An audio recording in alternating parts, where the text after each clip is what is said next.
ये आशीष, मेरा कन्विक्शन था सिर्फ 17,403। उसके नीचे रत्ती भर एक पैसे का कन्विक्शन नहीं।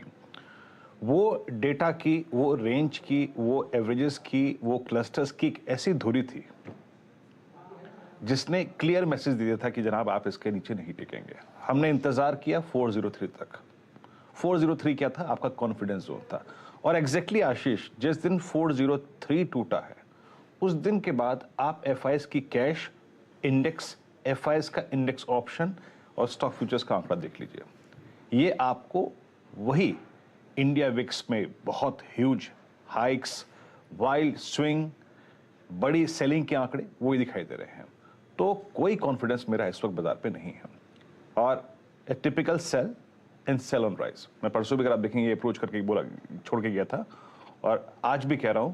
और वो एक अनफिनिश बिजनेस जो था करीब करीब 17,882 का, 16,882 का माफ कीजिएगा, वो आपको स्क्रीन पे मिल जाएगा। आशीष, मैं इससे पहले आपको एक चीज दिखाना चाहूंगा। आई मीन, डायरेक्टर साहब डाउ फ्यूचर्स लेके डाउ जोन्स लेके आइएगा। डाउ जोन्स जहां कल क्लोज हुआ, ये ट्रैजेक्टरी क्या है?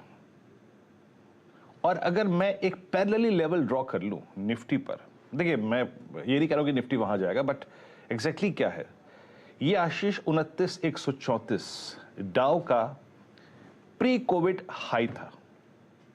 प्री कोविड हाई था, फिर डाउ कोलैप्स हुआ था, काफी नीचे आया था और इसी लेवल को 29,200 को बाइसेक्ट करने के बाद चला गया था ये ऑल टाइम हाई पे। It's a pre Covid high, यानी यूएस मार्केट ने एक इंपॉर्टेंट क्लस्टर, टाइम जोन और प्राइस जोन को सरेंडर कर दिया। Just for your I mean Ashish, एक कंपैरिजन के लिए अगर मैं पैरेलली ड्रॉ करूं, what was Nifty pre Covid high? वो था 12,500। सो अभी जब एफआई सेलर बन के उतर रहे हैं और सर्कमस्टेंसेस खराब हैं, तो बहुत ज्यादा अगर आप देखिए अपना पैसा लॉन्ग साइड में झोंकने की जरूरत नहीं है। पहली चीज ये, मैसेज ये, चार्टिकली हम खराब स्थिति में हैं, यूएस बहुत खराब स्थिति में है। आइए आज की डेटा को रीड करते हैं। आशीष, एफआईएस की प्लेसमेंट कैसी है? देखिए एक चीज है जो आपका प्रश्न था कि कल इंट्राडे स्विंग आए, मैं भी इनफैक्टर आप देखें जहां पे था वहां बैठ के मनी कंट्रोल पे देख रहा था चार्ट्स को, बट वो सस्टेनेबल नहीं लग रहे थे आशीष। ये क्यों होगा बता रहा हूं। जब जब बहुत स्ट्रॉन्ग लिक्विडिटी एफआईएस की एग्जिट करती है और उसके अगेंस्ट डीआईएस की लिक्विडिटी खड़ी हो जाती है बाइंग के लिए, और ये कल का डेटा देख के इंट्राडे काफी क्लियर था कि डीआईएस की आज बाइंग फिगर आएगी। आशीष, ऐसे इंट्राडे स्विंग्स आपको मिलेंगे। So comfortable short trade becomes difficult. तो एक सेल ऑन राइज की रणनीति रखिएगा, वो ज्यादा अच्छी है। मौका खोजिए शॉर्ट का, ऐसी अप्रोच रखिए। जब जब डीआईएस की मनी काउंटर करती है एफआईएस की सेलिंग फिगर को, तो ऐसे इंट्राडे पुलबैक्स आते हैं।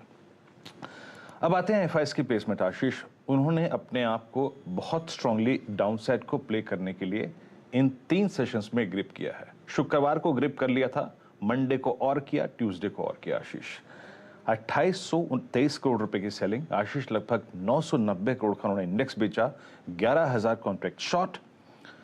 और जब जब वो कैश में बड़े सेलर बन के उतरते हैं और इंडेक्स को भी शॉर्ट कर रहे होते हैं, तो अपने आप को थोड़ा स्टॉक फ्यूचर्स को लॉन्ग करके हेज कर लेते हैं और वो क्लियरली विजिबल है।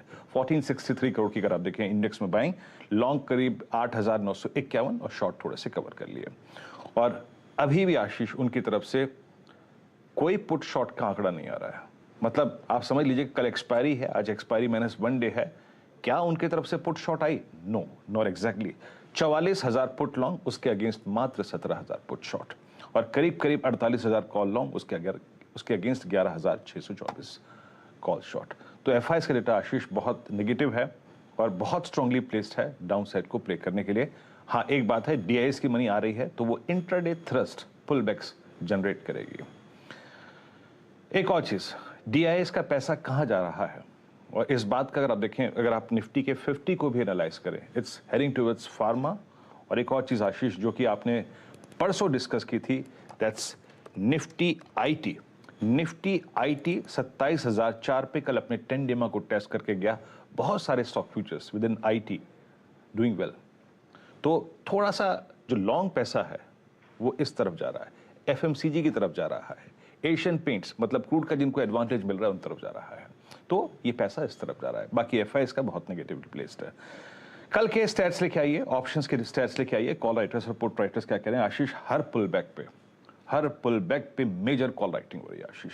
आप ये देखिए कल इंट्राडे क्या था, 17,156 हाई था। ये क्या था आपको लेवल अगर याद हो, परसों का फर्स्ट बेस 29 अगस्त की कैंडल का लो एक बार वॉयलेट हो गया तो हम उसको रीगेन ही नहीं कर रहे हैं। हिस्टोरिकली चार्ट्स पे एक पर्टिकुलर कैंडल ऐसी होती है जो आपका कन्विक्शन होल्ड करती है या फिर वो कोलैप्स हो जाता है, तो वो कोलैप्सिंग मोड में रहता है। आप देखिए आशीष जरा कॉल राइटर्स को, क्वांटम देखिए 17,100 28 लाख, 17,200 14 लाख, 17,200 अगर आप देखें कॉल राइटर्स, 17,300 करीब 54 लाख का आउटस्टैंडिंग हुआ है। और put writers no confidence whatsoever, कोई कॉन्फिडेंस नहीं है। 17,000 पे मतलब आप सोच लीजिए कि आशीष 3 दिन हो गए सेल ऑफ को देखते देखते, but 17,000 OI shed, 16,900 OI shed, 16,800 OI shed, तो कॉन्फिडेंस नहीं है। पिरामिड्स लेके आइए आपकी स्क्रीन पे। पिरामिड्स क्या कहते हैं आपकी स्क्रीन पर, और ये याद रखिएगा मंथली कॉन्ट्रैक्ट का पिरामिड है। ये जो ऑरेंज कैंडल्स हैं ये पुट ऑप्शंस हैं और ग्रीन कैंडल्स जो हैं ये कॉल ऑप्शंस हैं। ये देखिए कॉल राइटर्स का कन्विक्शन चरम पर। सबसे नियरेस्ट कॉल राइटर, सबसे देखिए ये स्क्रीन पर रीड करने के लिए इसलिए मैं रखता हूं क्योंकि आप कॉल राइटर्स के जोन को समझ लें। 17,100 और 200 पर ये दो स्ट्राइक्स पे सबसे बड़े कॉल राइटर्स विराजमान हैं ग्रिप लेकर, और अगर पुट कहीं पे खड़ी है तो स्क्रीन पे 16,800 पे देन 16,500 पे पुट ऑप्शन खड़ी हुई है। अब लेके आइए आप लेवल्स, क्या करना चाहिए। देखिए अगर आपके पास कल के शॉर्ट हैं अच्छी बात है, और चार्टिकली हम बहुत खराब स्थिति में हैं। यहां से एक लेवल नीचे की तरफ अगर आप शॉर्ट हैं या फिर इंटरडे शॉर्ट करेंगे तो जो पहला होगा, पहले डायरेक्टर साहब बेस लेके आइएगा कि बेस क्या इंपॉर्टेंट है। पुट राइटर्स के पास कन्विक्शन बिल्कुल नहीं है, बट हमें चार्टिकली जाके आइडेंटिफाई करना पड़ेगा। इट्स 16,903, ये निकल जाएगा। 16,881 आशीष, ये है निफ्टी का 200 डे एक्सपोनेंशियल मूविंग एवरेज। बतौर शॉर्ट ट्रेडर अपने ट्रेड को आपको यहां चेक करना पड़ेगा। चेक मतलब ये कि ये वो पॉइंट्स हैं जो कि इंट्राडे थ्रस्ट जनरेट कर सकते हैं। मैं फिर कहूंगा मंदी में भी, गिरावट में भी इंट्राडे पुलबैक्स आते हैं। So as a short trader आपको अपने ट्रेड्स पर प्रॉफिट्स रेगुलरली प्रॉफिट करना पड़ेगा, पुलबैक्स का इंतजार करने पड़ेगा फ्रेश शॉर्ट के लिए। बेस स्क्रीन पे रखिएगा प्लीज एक बार फिर से।